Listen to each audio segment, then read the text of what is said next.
You know that highly specific, just universally agonizing flavor of dread, the one that hits you in like enclosed spaces? Oh, yeah. I know exactly the one. Right. So picture this. You step into an elevator and the doors slide shut with that heavy final thud.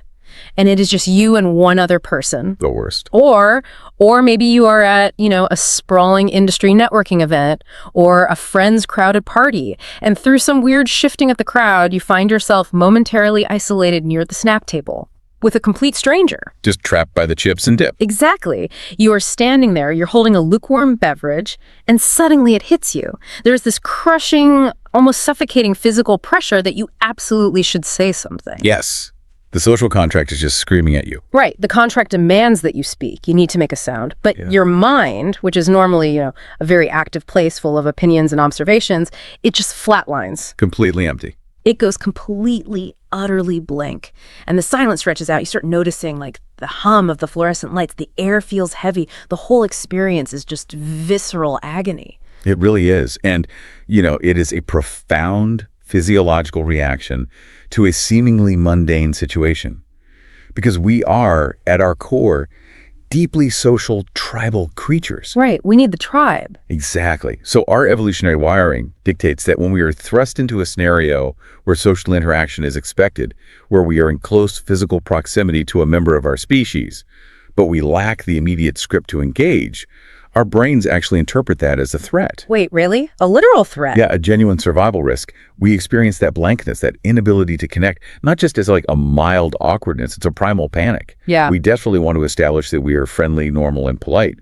But the actual mechanics of initiating that connection suddenly feel like trying to defuse a bomb with no training. That is exactly what it feels like. It is like all your basic human software just crashes. You literally forget how to be a person. You do. And that crash, that total systems failure in the face of small talk is exactly what we are decoding today in this deep dive. It's such a crucial topic. It really is. We are pulling insights from a really fascinating source today. It's a C2 advanced English communication lesson produced by the team over at Podzone. Yeah, John and Emma's lesson. Right. The hosts of that lesson, John and Emma, they focus on mastering the art of small talk and social rapport.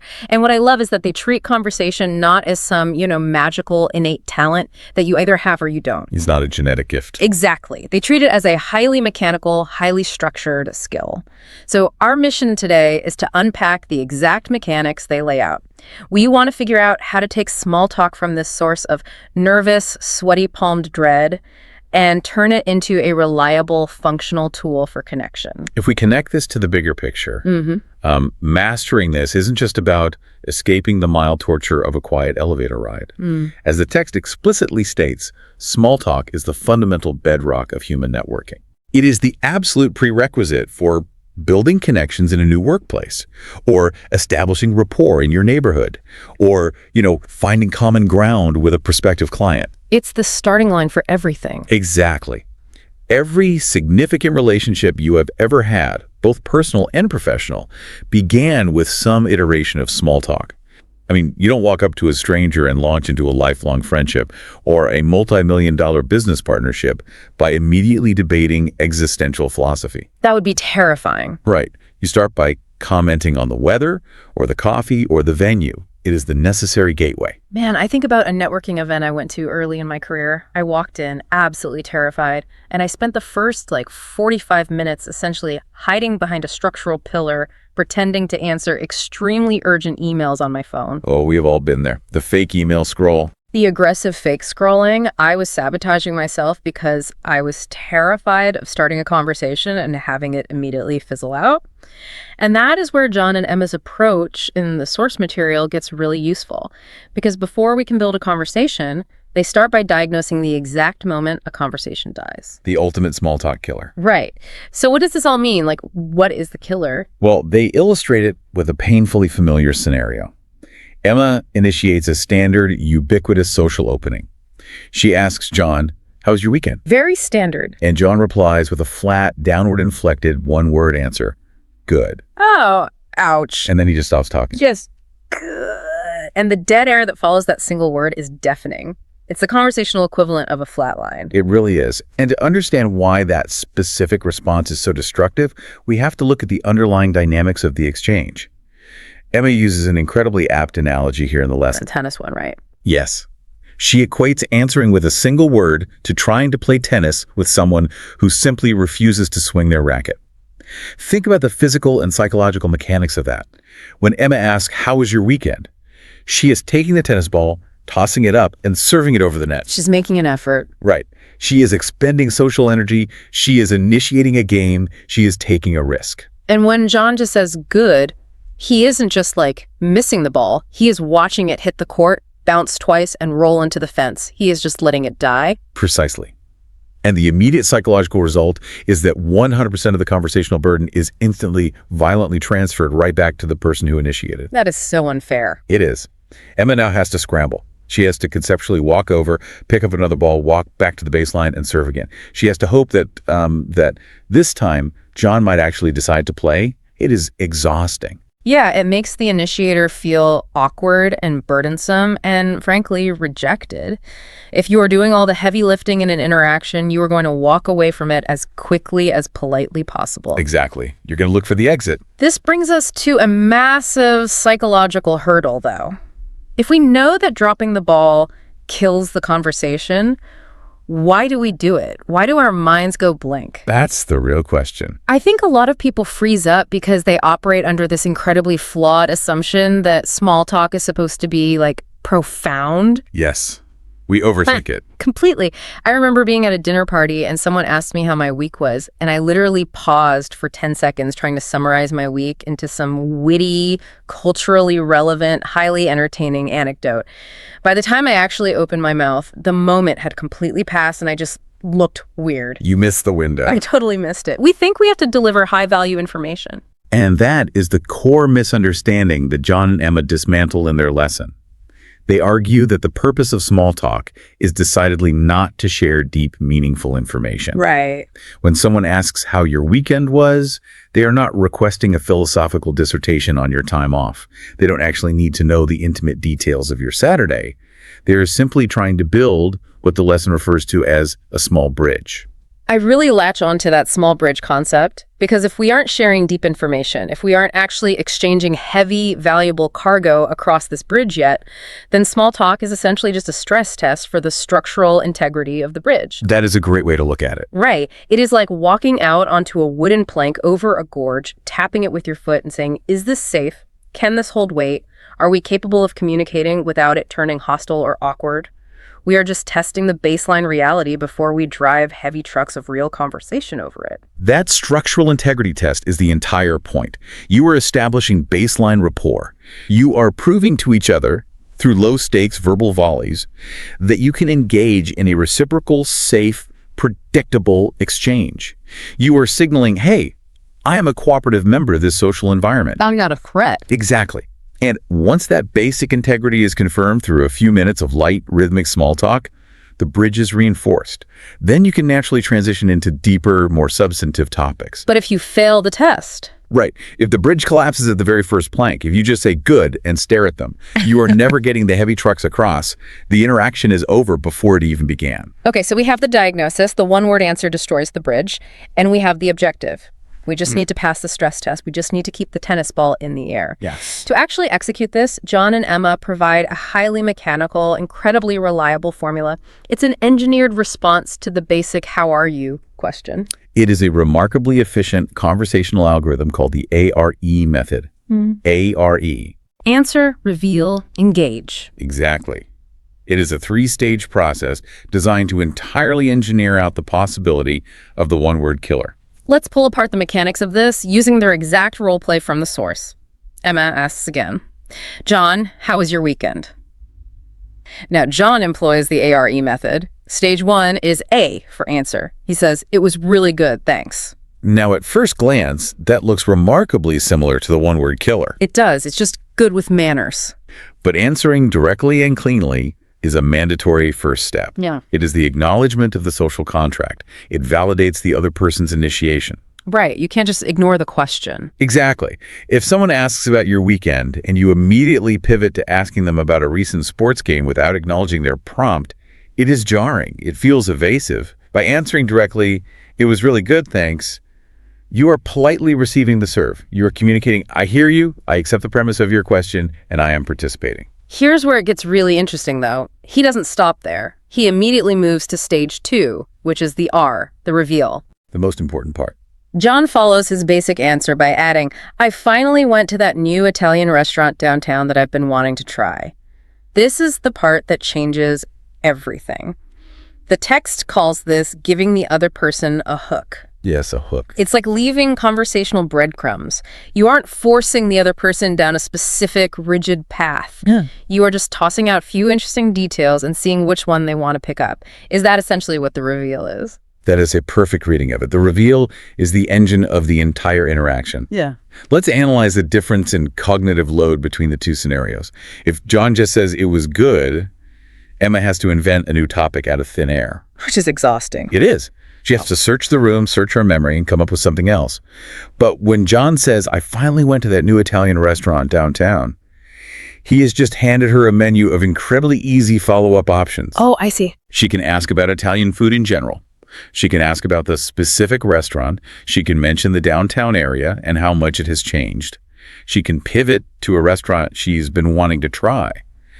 John has dramatically lowered the social friction for Emma. He has done the work for her. It's an act of conversational generosity. Beautifully said, yes. And it's completely safe. An Italian restaurant downtown isn't a deep, dark, personal secret. It doesn't violate the rule against getting too heavy too fast. It's light, it's accessible, but it has texture. It gives the conversation grip. It gives a grip. I like that. Which brings us to the final stage of the algorithm.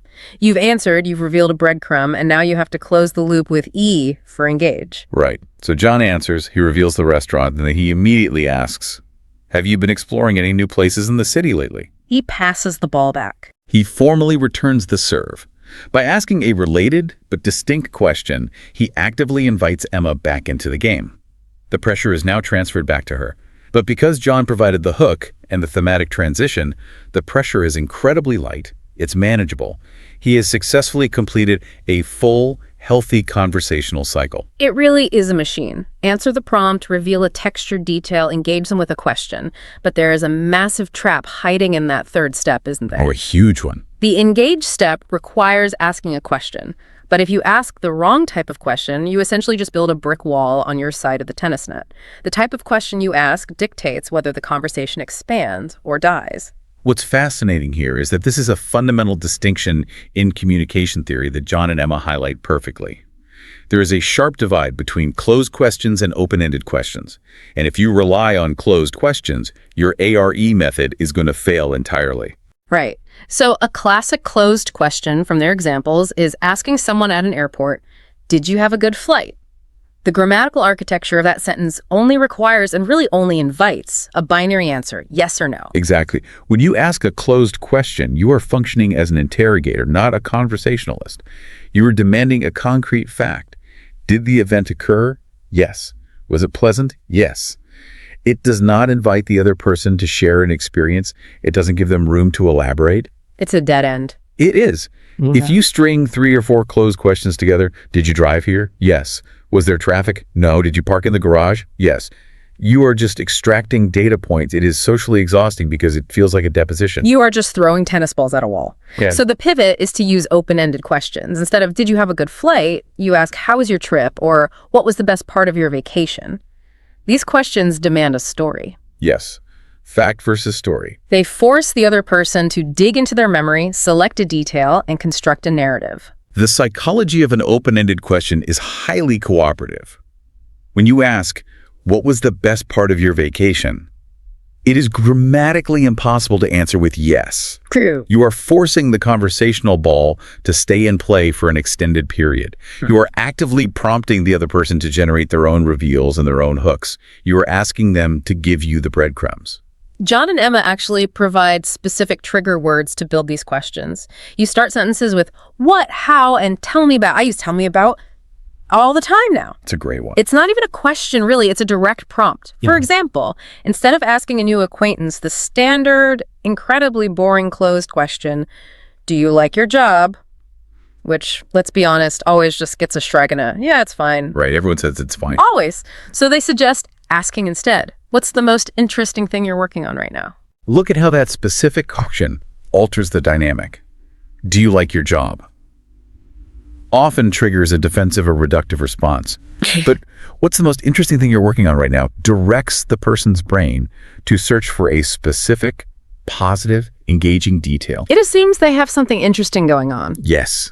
It assumes that they're doing something of value. It elevates the interaction entirely. It makes the other person feel interesting. Well, wait, let me play devil's advocate here. There is a practical problem with this. I have been in situations where I execute this perfectly. I'm at a conference, I meet someone at the coffee urn, I use the ARE method, I serve up a beautifully crafted, open-ended question. What's the most interesting project you are tackling this quarter? And the person looks at me, sighs, and says, nothing much, just standard admin stuff. They completely shut down the open-ended question. They give me a closed-door answer to an open-ended question. The machine breaks. What do you do then? That absolutely happens, and it is vital to recognize the limits of any conversational framework. We have to return to the foundational premise of the source text. Small talk is a shared reciprocal responsibility. It's a tennis match. Right. You can master the mechanics, you can have a flawless serve, you can provide endless hooks, but the other person still retains their autonomy. They have to choose to swing their racket. They have to want to play. Exactly. If you offer a stellar open-ended question and they stonewall it, they are communicating valuable information to you. They might be severely socially anxious. They might be dealing with a personal crisis. They might just be deeply introverted and low on energy. Or frankly, they might just not want to talk to you. Ouch, but true. And that has to be acceptable. You have done your part. You built your half of the bridge. If they refuse to build theirs, you politely accept the dead end and walk away, knowing your execution was sound. You cannot drag someone across a bridge they refuse to walk on. That is a very freeing way to look at it. You are responsible for the invitation, not the outcome. Okay, let's unpack this next part. We have our engine, we have the ARE formula fueled by open-ended questions. We know how to keep the vehicle moving. But if we steer this perfectly functioning conversational vehicle straight into a swamp, we are still going to sink. We certainly are. Where we drive the conversation is just as important as how we drive it. We need a map of safe terrain. Navigating social terrain requires a very specific compass. And John and Emma utilize a classic, highly effective acronym for this in their lesson, FORD. FORD. Yes, these are the 4 pillars of safe, reliable, small talk territory. So FORD stands for family, occupation, recreation, and dreams. Let's really pull apart why these 4 specific areas are considered the ultimate safe zones. Let's start with the F family. Now, it is critical to note the caveat they apply here. They specify general family. You are asking broad, easily accessible questions. Are you from this area originally? Or do you have family in town? You are looking for simple, geographical, or relational data. You are strictly avoiding deeply probing questions about complex family dynamics, estrangements, or childhood trauma. You are keeping it surface level. Right, you aren't playing therapist at the snack table. Please don't. And then O is for occupation. This is like the most common default, especially in American culture. We constantly ask, what do you do? But again, the framework suggests keeping it broad, asking about their industry, or using that great prompt we mentioned, what's keeping you busy these days? It allows them to talk about work if they want to, but it doesn't trap them if they hate their job. It gives them an out. Then we arrive at R. Recreation. This is arguably the most fertile and risk-free territory available.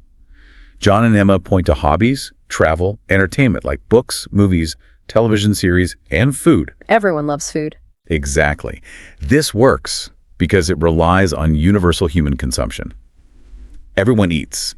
Almost everyone engages with some form of media or leisure. If you ask someone what shows they are currently binge watching, or if they have tried any good restaurants lately, you are inviting them to talk about something that brings them pleasure. It is universally accessible and almost entirely devoid of emotional risk. I always default to food. If you are at a catered event, talking about the appetizers is the ultimate safe harbor. Have you tried the little crab puffs? Oh, Boom, conversation started. it works every time. And finally, the D stands for dreams, which, I'll be honest, sounds incredibly intimate. Asking a stranger about their dreams feels like a violation of the small talk rule, doesn't it? It does sound heavy at first. Yeah. But in this context, it just means aspirations. Beautiful. It's a lighter interpretation of the word. You aren't asking for their deepest existential purpose in life. You are asking about positive future events. Do you have any travel plans for the summer, or are there any projects you were hoping to launch next year? It directs the conversation toward optimism and anticipation. So you have FORD, family, occupation, recreation, dreams. That is the paved highway. But the lesson also explicitly maps out the off-road territory. The area is heavily laced with landmines. The big three landmines to avoid at all costs with new acquaintances: politics, religion, and money. So we need to analyze exactly why these three topics are so universally destructive to small talk. The overarching rule is to avoid anything that is too personal, deeply controversial, or inherently negative. Yes. Let's revert to our bridge metaphor for a second. When you are engaging in small talk with a new acquaintance, your bridge is incredibly fragile. It is made of balsa wood and twine. Right, it's just held together by how's the weather. Exactly. It is built entirely out of light topics like weekend plans and Italian restaurants. Politics, religion, and money are massive, dense, emotionally volatile boulders. They are inextricably tied to a person's core identity, their moral framework, and their fundamental sense of security. They are heavy. It's very heavy. If you drop a political debate onto a balsa wood bridge, the bridge instantly shatters. There is simply no established structural integrity, no mutual trust to support the weight of that conversation. This brings up a really interesting friction point for me, though. If the ultimate goal of small talk is to avoid anything negative, to steer completely clear of controversy, and to stick strictly to light, pleasant topics like hobbies and vacations, is small talk essentially an exercise in forced optimism? How do you mean? Well, it can feel incredibly fake. Like we're all just standing around in suits pretending the world isn't complicated, complex, and sometimes terrible just so we don't accidentally offend someone we just met. It feels like toxic positivity sometimes. It is a valid critique, and it is why many people who value authenticity really struggle with small talk. It can feel superficial. But the underlying logic of the framework is not about enforcing fake positivity. It is about strategic risk mitigation. Risk mitigation. Okay. Yes.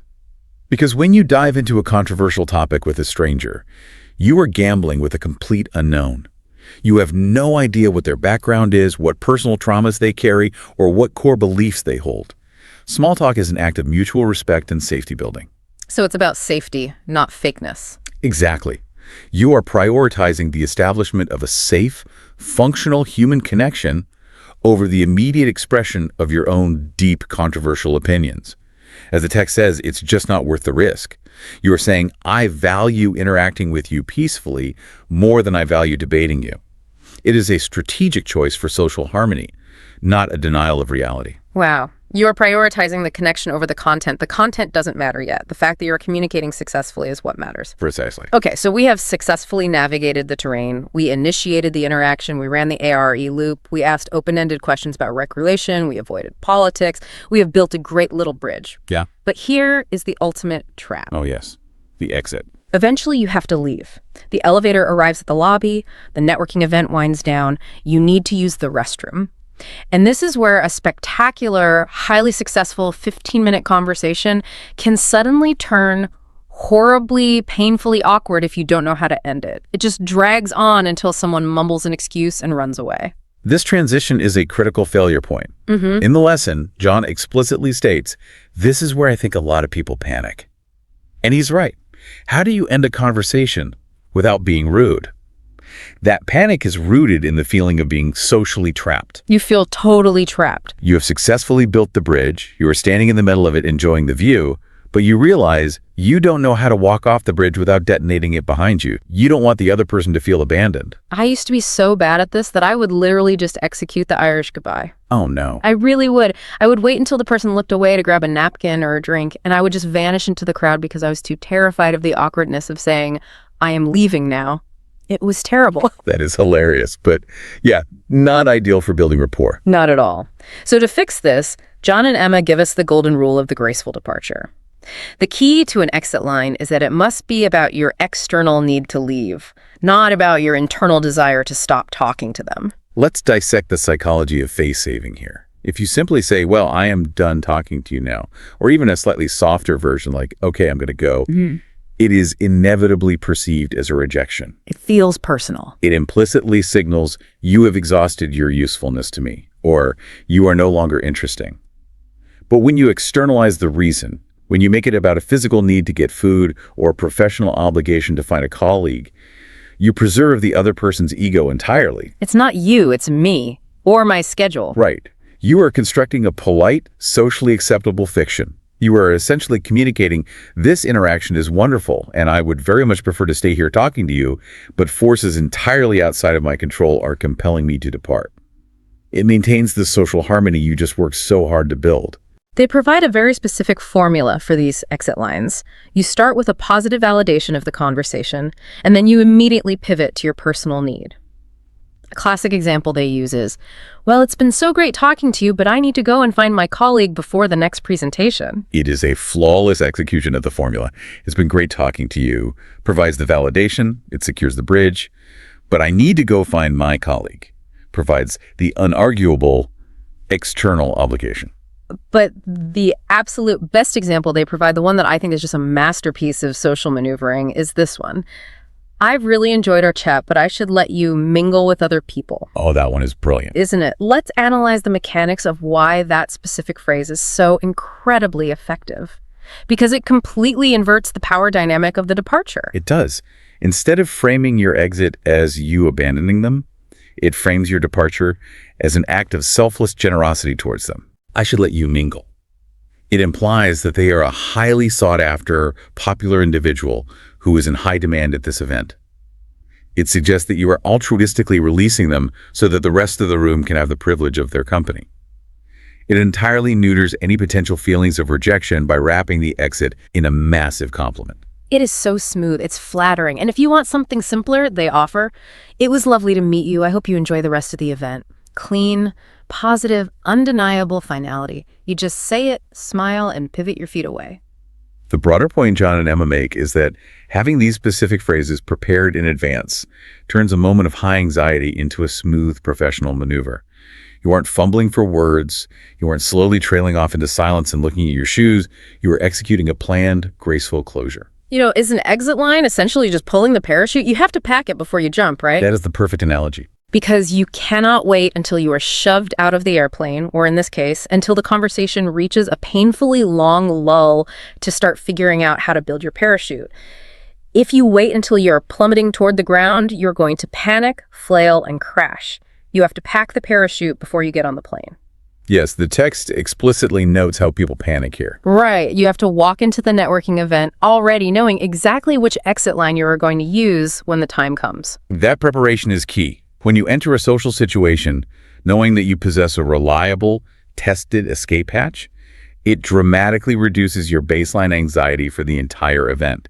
You are no longer worried about being trapped, which ironically makes you more relaxed and better at the actual small talk. Okay, we have covered the entire life cycle, the terrifying initiation, the mechanical ARE engine, the safe FORD terrain, and the graceful parachute exit. But to fully integrate this, we need to look at the specific language John and Emma use throughout the lesson. The vocabulary section. Right. They highlight specific C2 level English idioms and vocabulary to describe this process.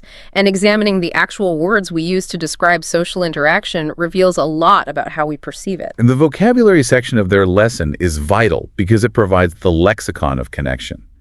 And what makes it particularly valuable is that they don't just offer sterile dictionary definitions. John and Emma provide highly personal confessions and anecdotes related to these terms, which gives us a much deeper look into the human reality of applying these skills. Let's start with the central antagonist of our journey, awkward silence. The enemy. We all know what it means, the uncomfortable pause when the script runs out.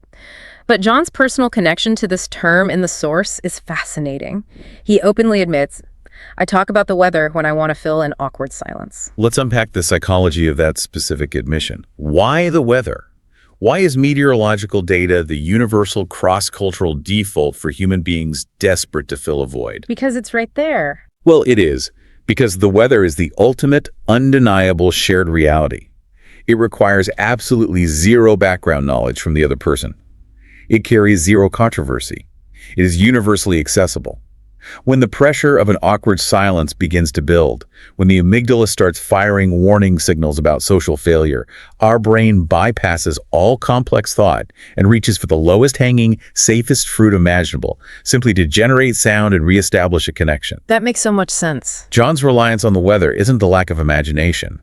It is a primal survival mechanism kicking in. It's the conversational equivalent of waving a white flag, just saying, We both exist under the same sky. Please acknowledge me. Exactly. I am safe. You are safe. It is raining. Right. Which leads directly into the next idiom they highlight, to break the ice, to do or say something to relieve tension. John's tactic here is asking about someone's hometown. Think about the physical imagery embedded in that idiom, breaking the ice. It inherently implies that the natural default state of a room full of strangers is frozen. Wow, yeah, it does. The atmosphere is rigid, cold, and tense. The tension is a physical barrier. Therefore, initiating small talk is not a passive occurrence. It is an active, kinetic effort to shatter that frozen barrier. You have to swing a chisel. A physical action. Yes. John's tactic of asking about a hometown is a perfect chisel. It aligns with the FORD framework, touching on family or origins, and it is personal enough to be engaging, but general enough to be safe. It creates the initial crack in the ice. I love how physical all these idioms are. Breaking ice, building bridges. It really frames conversation as manual labor, doesn't it? It really does. It's a highly active, mechanical endeavor. Which is perfectly captured in the next phrase. To keep the ball rolling, ensuring the conversation progresses. We talked about the tennis analogy, but John specifically references his earlier failure, noting that his one-word good answer completely failed to keep the ball rolling. Again, the physics of the metaphor are important. A ball rolling across a surface requires momentum. If you stop applying force, the natural friction of the environment will inevitably slow it down until it stops completely. And the awkward silence comes back. The awkward silence will always return if left unattended. Small talk, according to this lexicon, is a mechanical endeavor requiring constant, albeit gentle, maintenance. You have to continuously tap the ball to overcome the social friction. And all of this labor, all this ice breaking and ball rolling, is in service of the next term, which is a fantastic C2 level word, rapport. A close, harmonious relationship with mutual understanding. Rapport is the architectural destination. The ARE method, the open-ended questions, the FORD framework, those are just the hammers and nails. Rapport is the house you are building. I love that. It is the intangible feeling of psychological safety and ease between two people. John connects this directly to his professional life, noting how crucial it is to establish rapport with students to create a functional learning environment. It illustrates that small talk isn't just about being liked at a cocktail party. It has profound functional utility. You cannot teach, negotiate, or collaborate effectively without first establishing that baseline rapport. Which brings us to the final word, the verb that describes the actual execution of all this at an event. To mingle. To move around and talk to different people. And here, John makes what I think is the most important confession of the entire lesson. He says, I'm an introvert, so I have to make a real effort to mingle at parties. That admission recontextualizes the entire deep dive for me. It acknowledges a fundamental reality. For a massive portion of the population, mingling is deeply unnatural. It is not an effortless flow state. No, it's exhausting. It requires, exactly as John says, a real effort. It burns cognitive and emotional calories. The lesson doesn't pretend that if you just learn these tricks, you will suddenly become an extroverted social butterfly who draws energy from crowds. Right, you're not changing your personality. Instead, by providing these structured, mechanical, algorithmic strategies, the lesson is offering tools to make that necessary effort vastly more efficient and significantly less draining. It completely demystifies charisma. We tend to look at people who are great at a party and think they have some magical genetic gift. But when you look at all these idioms, breaking the ice, keeping the ball rolling, making an effort to mingle, it proves that conversation is an active construction project. You don't have to be naturally charming. You just need to know the physics of the bridge, learn the vocabulary, and run the formulas. It democratizes social grace. Anyone can learn to execute a three-step formula. Anyone can memorize an exit line. Okay, let's do a quick blueprint recap. We have dismantled the entire machine of small talk today. We started by diagnosing the one-word killer that transfers all the heavy lifting to the other person. We installed the ARE engine answer, reveal, engage to ensure we always provide a hook. Vital steps. Then we swapped out our fuel from closed interrogative questions to open-ended, story-driven questions. We mapped out our safe driving territory using the FORD method, family, occupation, recreation, dreams, while strictly avoiding the explosive landmines of politics, religion, and money. And we learned how to pack our parachute with a graceful exit line that blames our departure on external needs rather than a lack of interest. This raises an important question, though. John and Emma pose a question of the day to their audience at the end of their lesson, and I think we need to turn it directly to the listener. Let's do it. The question is, What is your go-to question to break the ice with someone new? Because you really need one. You need that chisel in your pocket before you walk into the frozen room. Emma shares her personal favorite in this source. She likes to ask, have you been to an event like this before? Which is a brilliantly safe play. It is hyper-relevant to the immediate shared physical environment. It requires no personal vulnerability, and it easily opens doors to discuss past experiences or the current venue. And John's go-to is the one we mentioned earlier. What's keeping you busy these days? It is the perfect, elegant replacement for what do you do? Giving the other person total agency to discuss their career, their garden, or their kids. The specific question matters less than the fact that you have one prepared. Possessing a single, reliable, open-ended question that you have memorized and practiced completely alters your baseline confidence when you cross the threshold into a crowded room. So, to you, the listener, think about what your question is going to be. What is your go-to tool for laying down that very first plank of the bridge? Because as we wrap up this exploration, I want to leave you with one final provocative thought. It is something that builds entirely on everything John and Emma taught, but takes the perspective shift just a little bit further. I'm listening. Throughout this entire deep dive, we have focused on your anxiety. We have focused on the fact that you freeze up in elevators, that you panic at the snack table, that you dread the awkward silence. But consider the reality of the human condition that the lesson subtly exposes.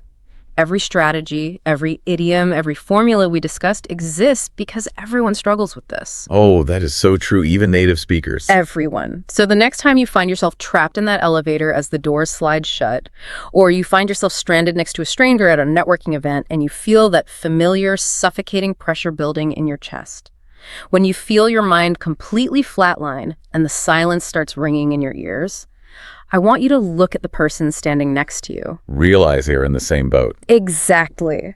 Realize that they're almost certainly experiencing the exact same physiological panic. They are also terrified of the silence. Their mind is also entirely blank. They are trapped behind their own frozen wallabies, feeling just as awkward and exposed as you do. It's a shared paralysis. And in that heavy silence, they are desperately hoping that you will be the one brave enough to swing the chisel. They are hoping you'll be the one to serve the ball. They are waiting for you to offer just one tiny, safe detail about an Italian restaurant so they don't have to stand there in agony anymore. They are waiting for you to build the bridge. That is a powerful reframing. You have the blueprints now. You have the tools. Take a breath, remember the formula, and throw them a lifeline. Thank you for joining us on this deep dive. It has been a fascinating exploration. Goodbye, everyone. Catch you next time. Yesterday, I watched this really brilliant executive put an entire room of highly motivated investors to sleep in, like exactly 45 seconds. Oh no, wait, really? 45 seconds? Literally 45 seconds. You could physically watch the energy just drain out of the room. And the tragedy of it was, her data wasn't bad. Right, I'm guessing the projections were actually solid. They were phenomenal, but instead of telling them a story about the future of her company, she basically handed them this verbal grocery receipt. I know exactly what you mean. Just a timeline of events. Exactly. She just listed facts in chronological order. Like, first we did this, then we did that, then the revenue went up. It was brutal. It's so common, though. It really gets you thinking about this expectation we have when we talk to each other. I mean, usually an everyday conversation is just a simple transaction. Right, like ordering a coffee. You hand over the money, the cashier hands you a receipt, and you both walk away. Yeah, it's entirely functional. It's an exchange of raw data, which is fine if you are, just confirming a lunch order. Yep. But the moment you require someone to actually invest their mental energy into what you are saying, that transactional approach just falls apart completely. It really does. So, welcome back to another deep dive. We are so thrilled you're spending your time with us today. Absolutely. Because whether you are prepping for a massive board presentation or trying to ace a high-stakes job interview, or, I don't know, you're just insanely curious about why certain people can walk into a room and instantly command attention. While others just kind of fade into the background. Exactly. If you want to know why that happens, you are in the exact right place. Today, we are immersing ourselves in a really fascinating excerpt from a C2 Advanced English Communication Guide. Yeah, it's from a program called the Pod Zone. Right. And the specific module we are breaking down today is called Mastering the Art of Narrative, the HCCR Storytelling Framework. And what makes this particular material so incredibly valuable is its clinical, almost architectural approach to something we usually miscategorize as magic. Oh, I like that. We do treat it like magic, don't we? We really do. We tend to think of captivating storytelling as some mystical art form bestowed upon a lucky few at birth. Like the natural-born extroverts. People who are just inherently funny at dinner parties. Exactly. But this guide treats it as a repeatable mechanical formula. It breaks down the actual psychology of human attention and gives us a blueprint for how to hold it. Which is huge. It is. And honestly, mastering this might offer benefits that go way beyond just keeping people entertained. It might actually change how we process our own chaotic lives.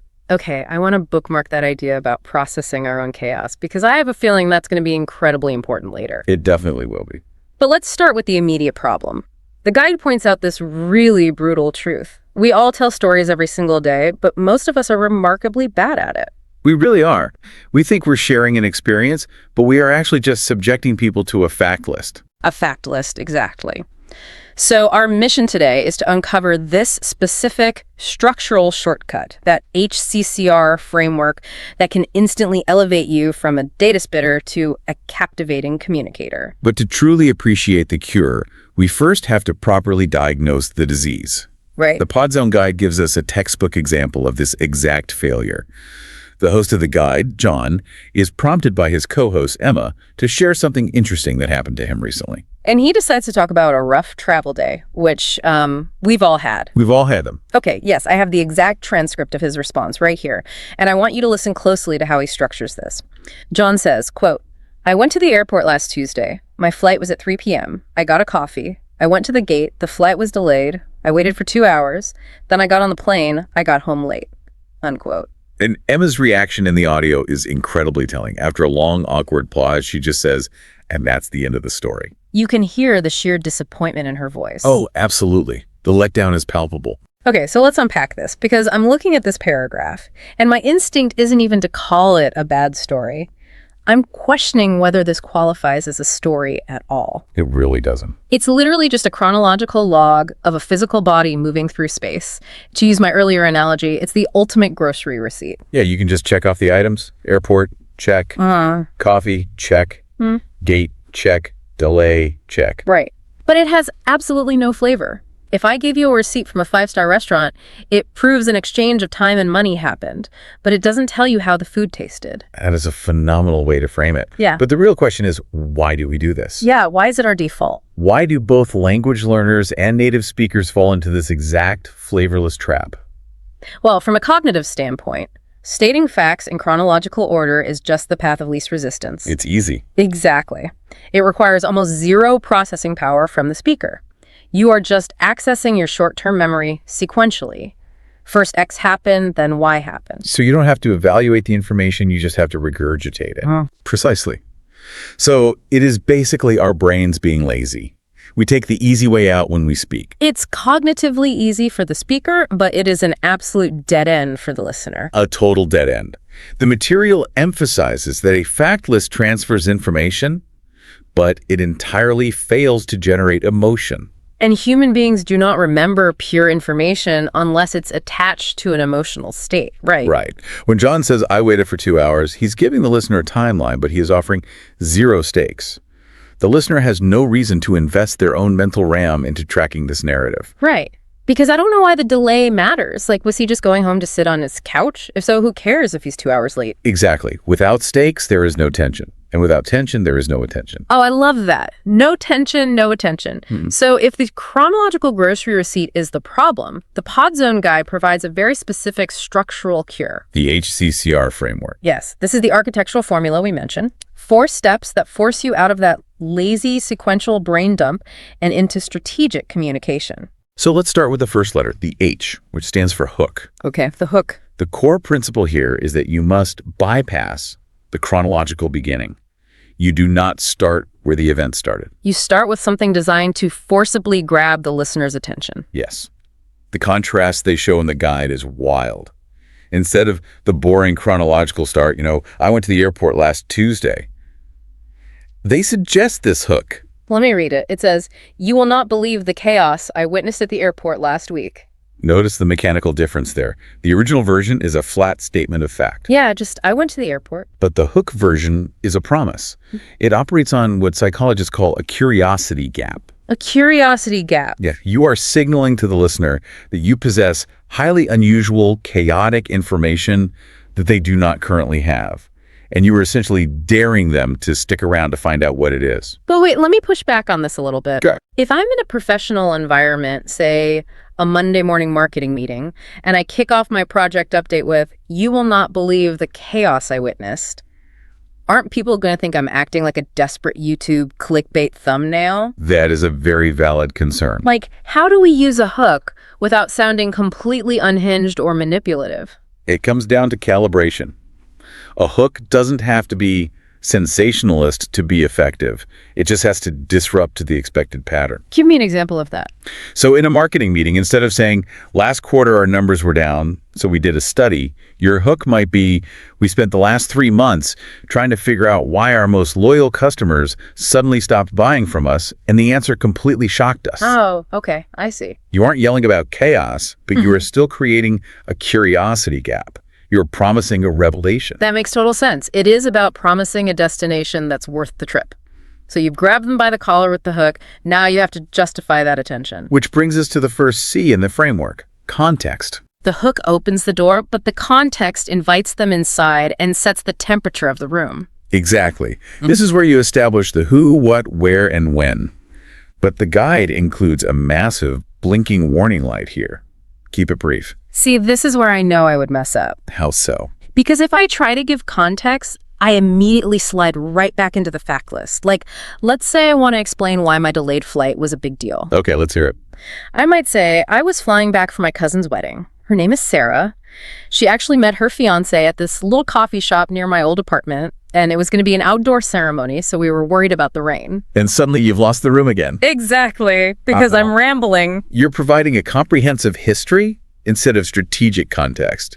The guide's example of proper context is surgically precise. What was their example? They say, I was flying home for a family event, a really important one, and my flight was supposed to be at 3 p.m.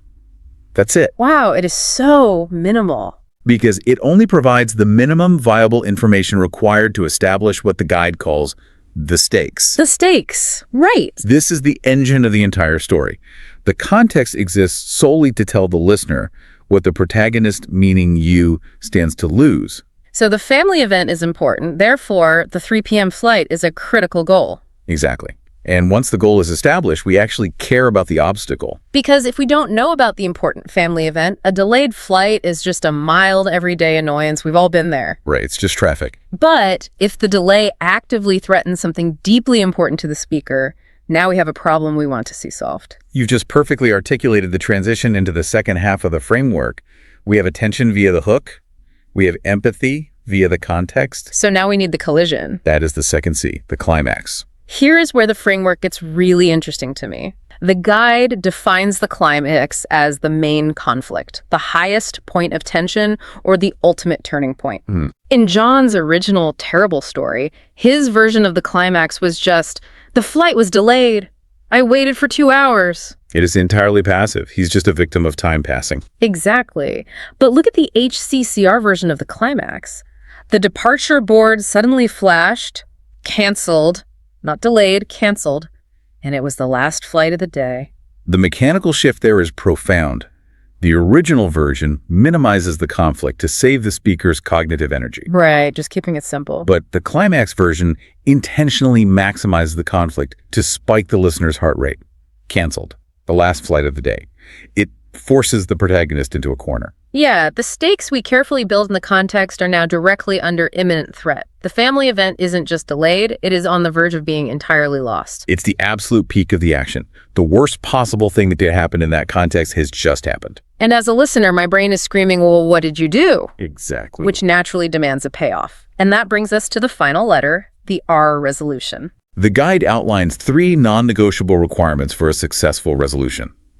You must explain how it ends, what specific action you took, and, most crucially, what the lesson learned was.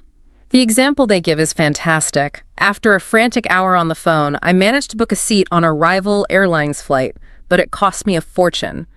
The lesson. Never fly budget airlines for an important event. Let's dissect why that lesson learned is so vital. If we connect this to the bigger picture, a story is an implicit social contract. A social contract? How so? When you deliver a hook, you are basically borrowing the listener's time and cognitive focus. The context and climax hold that attention through escalating tension. Right. The resolution, specifically the lesson, is the interest you pay them back for the loan of their attention. Oh, wow. I love that way of thinking about it. A return on investment. Exactly. Like you asked me to care about your airport drama, now you have to pay me back with a piece of wisdom I can use. Precisely. If you just end with, "and then I went home," you're defaulting on the loan. A story without a lesson leaves the listener feeling cheated. It prompts the deadliest question in human communication.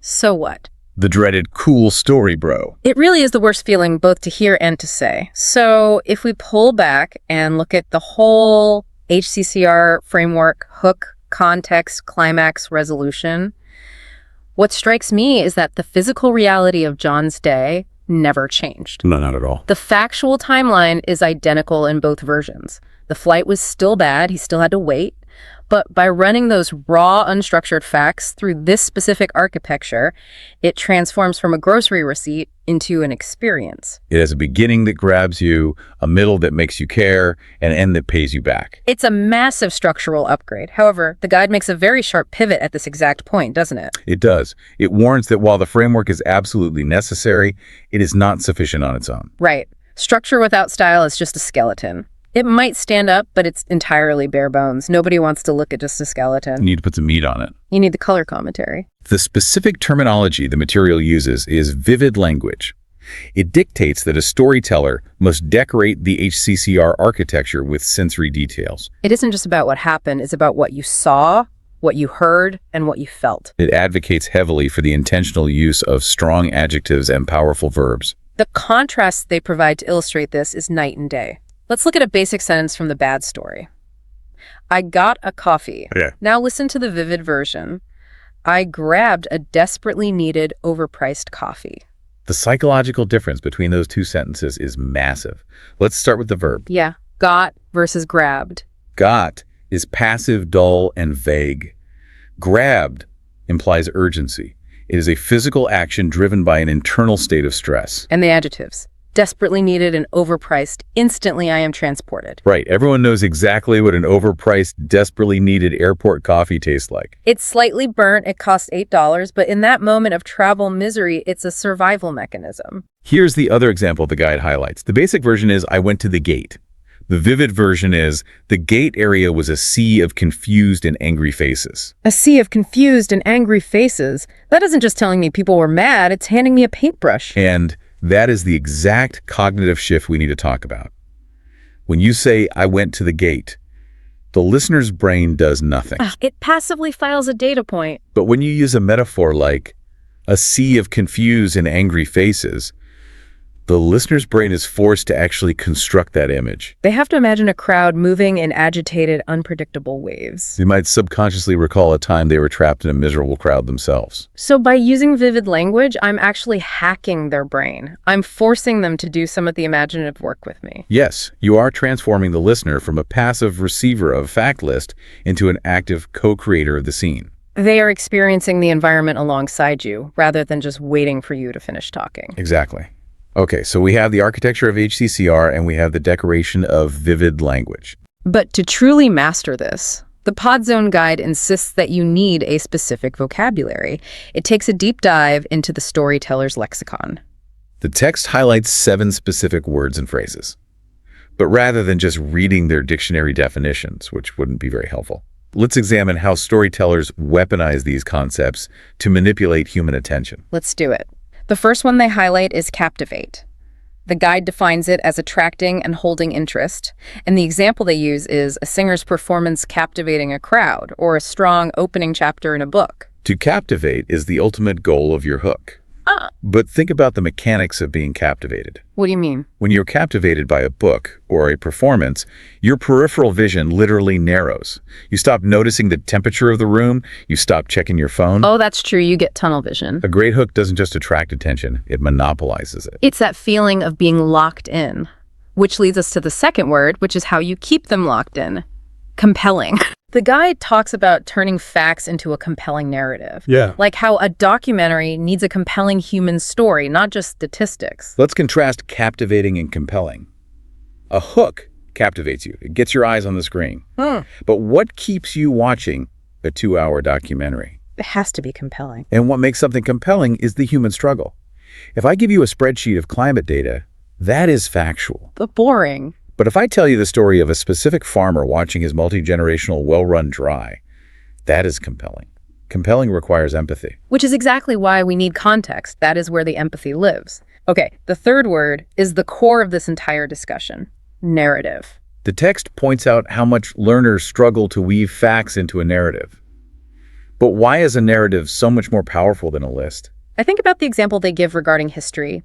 If you hand me a list of dates and battles to memorize for a test, it's pure agony. It slides right out of my brain. Of course it does. But if you tell me the narrative, like who is jealous of who, the political betrayal, the desperate final stand, the dates just naturally stick because they're attached to a logical progression of human behavior. Exactly. Our brains did not evolve to process databases or Excel spreadsheets. No, definitely not. For tens of thousands of years, critical survival information was passed down exclusively through story arcs around a fire. The HCCR framework works so well because it is literally formatted for our neurobiology. We are hardwired for it. That is fascinating. Word number 4 is where things get a little anxious. Suspense. Yes, suspense. The guide describes it as the feeling of excitement or anxiety when you are uncertain about what is going to happen. The host of the guide makes a very relatable joke here about avoiding horror movies because the suspense is too much to handle. I'm with him on that one. But let's look at how suspense functions mechanically in our framework. The suspense lives entirely in the gap between the context and the climax. Right. You have established the stakes. I need to get to the wedding. You have introduced the obstacle. The flight is delayed. And the suspense is the agonizing middle ground where the audience doesn't know if you're going to make it or not. And this is where amateur storytellers ruin their own stories, don't they? Oh, all the time. Yeah. They kill the suspense by giving away the ending too early. If you start your story by saying, I missed my flight and totally ruined my cousin's wedding last week, let me tell you how it started, you've destroyed the curiosity gap. The tension is entirely gone. You deflated the balloon before you even tied it off. So you have to protect that suspense until you hit word number 5, the turning point. The turning point is the climax. It is the moment of decisive change. The guide gives a macro example, the invention of the internet as a turning point in history, and a micro example, like moving to a new city. What I find interesting about a turning point is that it requires a before and an after. You can't have a turning point if everything stays the same. And in the airport story, before the climax, you were just annoyed and waiting. After the climax, when the board flashes canceled, you are in full-blown panic survival mode. The reality of the situation has decisively and fundamentally changed. But you cannot appreciate the after if you do not properly establish the before. Which brings us to the 6th phrase in their lexicon, set the scene. This maps directly back to context. The guide mentions how writers use the very first paragraph to set the scene before the action starts. Setting the scene is about cognitive grounding. If a listener doesn't know where they are or who is involved, their brain will spend the first 3 minutes of your story frantically trying to orient itself. Wait, are we at work? Are we in college? Who is Sarah? Exactly. If they're trying to orient themselves, they're not experiencing the narrative. You have to build the stage before you let the actors walk on. Give them the map so they can enjoy the ride. And the final word in the lexicon is vivid. We spent a lot of time on this, but the examples they use in the guide are great. They really are. A vivid description of the sights and sounds of Morocco, or a vivid memory of the smell of a classroom on the first day of school. What is truly brilliant about this entire section of the Podzone Guide is how incredibly meta it is. Oh, how so? Well, it isn't just telling you to be compelling and vivid. It is using compelling, vivid examples to teach you the concepts. It models the exact behavior it is prescribing. It's practicing what it preaches. So we have all this incredible theory. We understand the architecture of HCCR. We know how to paint the walls with vivid language, and we understand the psychological lexicon behind it. But theory is useless without application. Exactly. How does a listener actually start bringing this into their life today, right now? This is the most crucial transition. The guide makes it very clear that you do not need to survive a shark attack or climb Mount Everest to tell a captivating story. Thank goodness. The HCCR framework is designed to elevate small, mundane events from your everyday life. You don't need an action movie script. You just need a weird encounter at the grocery store or a frustrating commute. Exactly. The guide actually ends with a question of the day segment to encourage practice, and they share a couple of hooks to get the gears turning. The first hook they share is, "I'll never forget the day I accidentally met my favorite author." That is such a perfectly calibrated hook. It really is. It gives you the who and the what, but it completely leaves out the how and the where. Was it at a coffee shop? Did you rear-end their car? The curiosity gap is wide open. The second example they offer is universally applicable to anyone listening. "Let me tell you about the most embarrassing mistake I ever made in a meeting." I love that one because it's an instant status drop. Yes, vulnerability is powerful. When you admit to an embarrassing mistake, it makes you immediately relatable, and it practically guarantees a high-tension climax. So let's put this to the test. Okay, let's hear it. Let's say I'm a listener, and I have a job interview tomorrow, or maybe a first date tonight. How am I practicing this? Treat your everyday frustrations as the ultimate training ground. Let's say you had a terrible time sitting in traffic this morning. Ugh, the worst. When you walk into the office, do not just sigh and say traffic was awful. That is a fact list. Build the architecture. Let's try it right now. How would you hook them? Okay, let me think. Instead of traffic was bad, I'll try, you wouldn't believe the absolute standoff I just had on the interstate. Good. You promised a standoff. Now, drop the context. Give me the stakes. I was already running 10 minutes late for the 9 a.m. quarterly review with the regional manager. Excellent. The stakes are clear. Your professional reputation is on the line. Now, maximize the conflict. Give me the climax. Just as I was about to merge into the fast lane, a massive landscaping truck, a few cars ahead, literally lost its entire load of gravel across all 3 lanes. Notice how much better that is than saying traffic stop? Yeah. The gravel is a vivid physical obstacle. Right, you can picture it. Now, land the plane. Give me the resolution and the lesson. I had to reverse down an on-ramp and detour through 2 different residential neighborhoods, and I sprinted into the lobby with 1 minute to spare. The lesson: never trust a perfectly green GPS route on a Tuesday morning. Always leave a 15-minute buffer. You just turned a completely mundane, irritating delay into a micro-narrative. It felt so much more engaging to say it that way, too. It had suspense, it had visual imagery with the gravel, and it had a clear return on investment at the end. If you could do that with a traffic jam, you can absolutely do that when an interviewer asks, "Tell me about a time you overcame a challenge."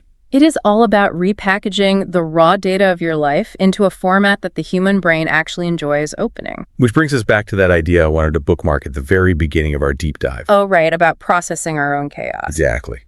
The guide insists that a great story requires a resolution, and that the resolution requires a lesson learned. We talked about how that pays the listener back. Yeah, the return on investment. But think about the psychological effect that requirement has on the storyteller. What do you mean, like the burden of having to find a lesson? More like the power of it. If mastering this framework requires you to constantly look at your own daily frustrations, the canceled flights, the traffic jams, the spilled coffee, Right. and structurally force a lesson learned onto them, does this framework actually make us more mentally resilient? Oh, man. That is profound. By demanding a narrative structure, the act of storytelling forces us to find meaning in our own everyday chaos. Because when bad things happen, the easy, fact-list approach makes you a passive victim. This happened to me, then this happened to me. But the HCCR framework turns you into the active protagonist of a narrative arc. You aren't just a guy who stood helplessly in an airport for 2 hours. You are a protagonist who encountered an obstacle, took action to overcome it, and gained wisdom about budget airlines in the process. You literally take back control of your own narrative. It is the ultimate hidden benefit of learning to communicate well. It doesn't just change how the world hears your life, it fundamentally rewires how you process your own reality. It transforms random, chaotic data into a structured path of growth. That is an incredibly powerful thought to leave on. Storytelling isn't just a tool for connection, it's a tool for cognitive resilience. Absolutely. So the next time someone asks you how your weekend was or what happened on your trip, do not just hand them the grocery receipt. Throw away the fact list. Build the architecture of the hook, context, climax, and resolution. Paint those structural walls with vivid sensory language. Force them to experience the turning point with you. Find the lesson in the mess. Thank you so much for spending your time with us on this deep dive. Go out there, find the meaning in your chaos, and captivate someone with a great hook today.